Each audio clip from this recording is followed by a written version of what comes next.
Hello everyone, स्वागत है आप सभी का हमारे यूट्यूब चैनल लर्न विथ दीप में। तो कैसे हैं आप लोग और कैसी चल रही आप सभी लोगों की तैयारी। आई होप आप सभी लोग काफ़ी अच्छे होंगे और आपकी तैयारी भी ज़ोरों शोरों से चल रही होगी। ठीक है, तो लास्ट क्लास में हम लोगों ने बात की थी नाउन्स के कुछ रूल्स की। ठीक है, जो कि हम लोगों ने बात की थी काउंटेबिलिटी के बारे में कि नाउन को काउंटेबिलिटी के आधार पे दो पार्ट में बांटते हैं, काउंटेबल नाउन, अनकाउंटेबल नाउन। और उसी से रिलेटेड कुछ रूल्स की बात की थी। ठीक है, और अभी तक हम लोगों ने अपने इस सीरीज के जो कंटेंट प्लान है उसके हिसाब से बेसिक्स वाले सारे पार्ट कंप्लीट कर रखा है।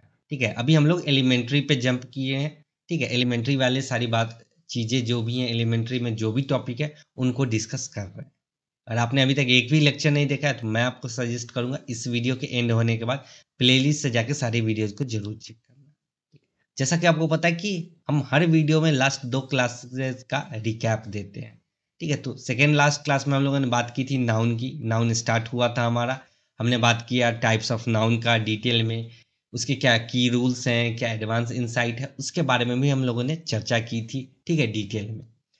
लास्ट में मैंने आपको कुछ टिप्स और ट्रिक्स बताए थे कि कैसे आप नाउन को मास्टर कर सकते हैं।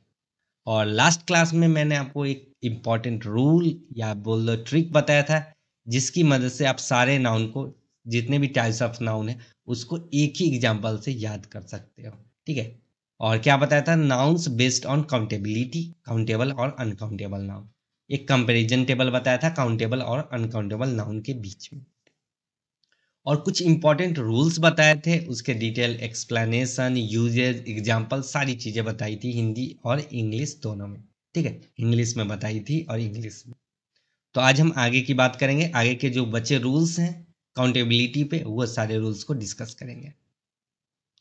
तो आज के क्लास में वही है, बेसिक ऑफ नाउन पार्ट 3 है। तो और काफ़ी सारे रूल्स जो भी बचे हैं, ज़्यादा नहीं है, 4-5 है, उन्हीं को डिस्कस करेंगे।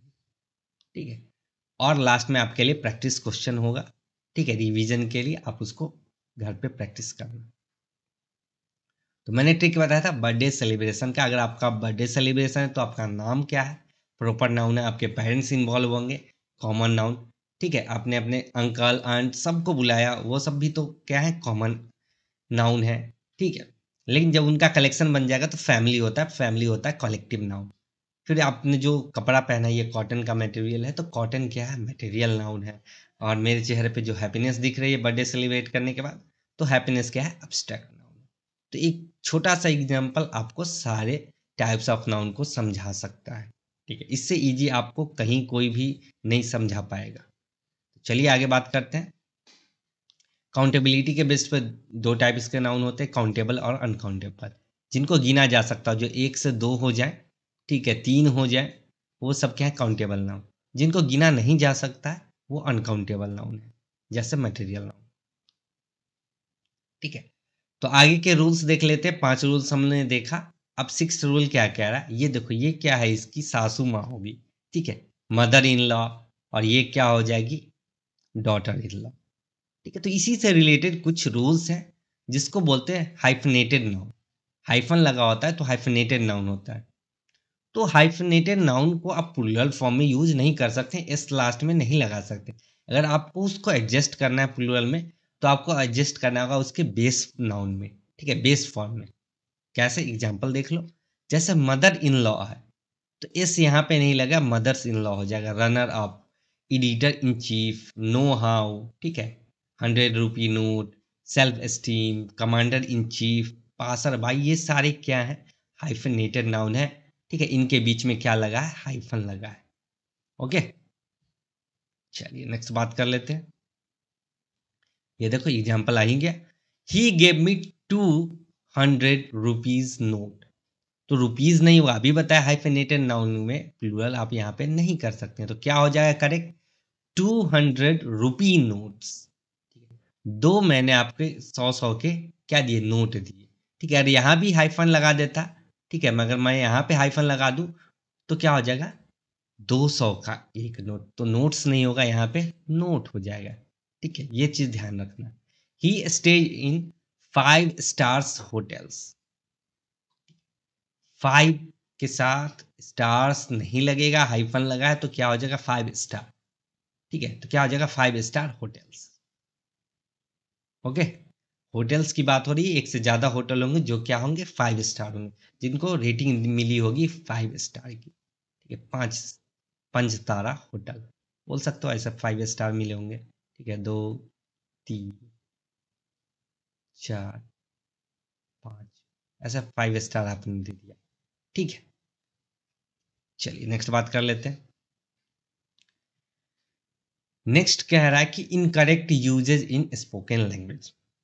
ठीक है, कुछ नाउन लोग बातचीत में गलत यूज करते हैं। ठीक है, लेकिन अगर आप ग्रामर की बात करें तो ग्रामेटिकली वो रॉन्ग होता है, लेकिन बातचीत में हम लोग यूज कर देते हैं। जैसे कि आप लोग भी यूज करते होगे, ये मेरा क्या कजन ब्रदर है, ये मेरी कजन सिस्टर है, बोलते हो ना। अरे मैंने बहुत बड़ी ब्लंडर कर दी, बिग ब्लंडर कर दी। ठीक है, स्ट्रॉन्ग ब्रीज, ये सारी चीजें, पिक पॉकेटर, ये सारी चीजें स्पोकन में तो आप यूज कर लेते हो, लेकिन ग्रामेटिकली जब आप रिटन में लिखोगे तो वो गलत होता है।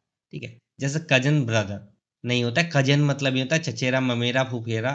ठीक है, भाई बहन जो भी है सिबलिंग्स हैं आपके। पिक पॉकेटर नहीं होता है, पिक पॉकेट मतलब ये होता है जो आपका जेब कतरा होता है, जेब काट लिया जाता है। बिग ब्लंडर नहीं होता है, क्योंकि ब्लंडर मतलब ही बिग मिस्टेक होता है। ठीक है, स्ट्रॉन्ग ब्रीज नहीं होगा, स्ट्रॉन्ग विंड होता है, ब्रीज हमेशा जेंटल होता है। ठीक है, तो जेंटल ब्रीज हो सकता है। आई होप आपको चीजें क्लियर हो गई होगी। नेक्स्ट बात कर लेते हैं। नेक्स्ट कह रहा है कि nouns with definite numeral adjective. कुछ नाउन जैसे कि पेयर, स्कोर, डजन तब सिंगुलर रहते हैं जब उनके आगे डिफिनिट न्यूमरल एडजेक्टिव। ठीक है, वो कब सिंगुलर की तरह बिहेव करेंगे जब उनके आगे आप कोई न्यूमरल एडजेक्टिव लगा दो, जैसे 2 3 2 3 4, तब वो सिंगुलर की तरह ट्रीट होते हैं। होते तो जनरली प्लूरल हैं, मैंने आपको बताया था लास्ट क्लास में, पर उन्हीं के आगे जब डिफिनिट न्यूमरल एडजेक्टिव लग जाता है, ठीक है, आप उसके आगे कुछ नंबर्स लगा देते तो वो एक यूनिट के रूप में यूज होता है, तो वो क्या होता है, सिंगुलर होता है। ठीक है, कैसे देख लेते हैं एग्जाम्पल से, समझ आएगा। I have 2 pairs of shoes. मेरे पास दो जोड़ी जूते हैं।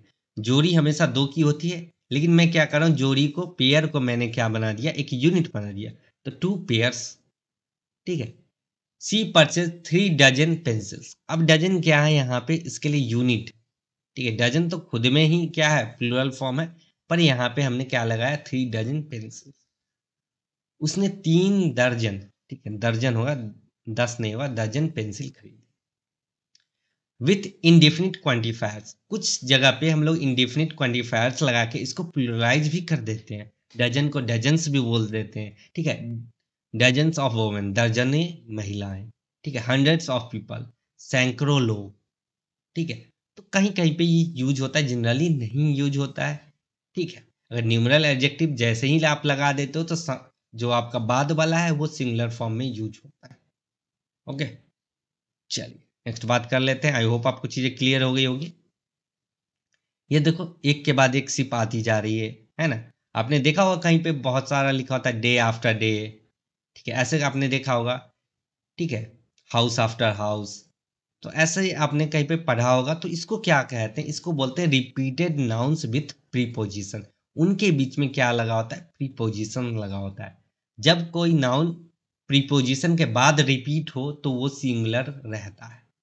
ठीक है, रिपीट भी हो रहा है नाउन, ध्यान रखना है कि नाउन क्या हो रहा है, रिपीट भी हो रहा है, और क्या बीच में है, प्रीपोजिशन भी है, तो वो हमेशा सिंगुलर में ही होगा। जैसे टाउन आफ्टर टाउन वाज डिवेस्टेड। ठीक है, एक के बाद एक शहर तबाह हो गए। ठीक है, बहुत सारे शहर तबाह हो गए एक के बाद एक। ठीक है, तो टाउन आफ्टर टाउन। ठीक है, तो यहाँ पे टाउन्स नहीं लगेगा, ध्यान रखना, क्योंकि बीच में क्या है, प्रीपोजिशन है, और नाउन क्या हो रहा है, रिपीट हो रहा है। तो जब भी नाउन रिपीट हो प्रीपोजिशन के बाद तो हमेशा सिंगुलर होता है। Ship after ship is arriving, एक के बाद एक जहाज आ रहे हैं। ओके, आई होप आपको चीजें क्लियर हो गई होगी। नेक्स्ट बात कर लेते हैं।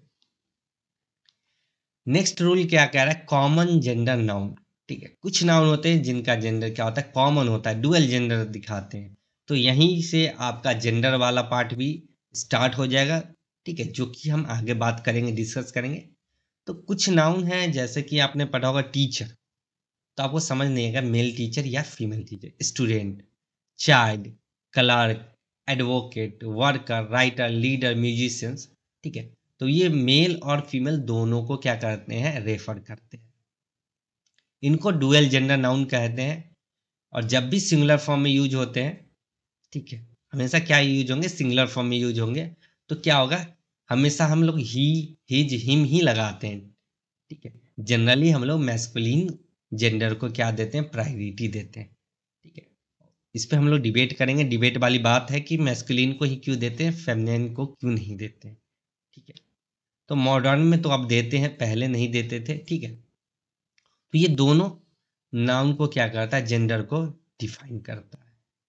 तो जहाँ पे लीगल कंटेक्स्ट होगा, ठीक है, जहाँ पे लीगल टर्म होता है, जैसे एडवोकेट वाले कोर्ट कचहरी वाली बात होगी, तो वहाँ पे आपको क्लियरिफाई करना होगा हिज होगा या हर होगा, ठीक है। वहाँ पे आप मैस्कुलिन के साथ सिर्फ नहीं जा सकते।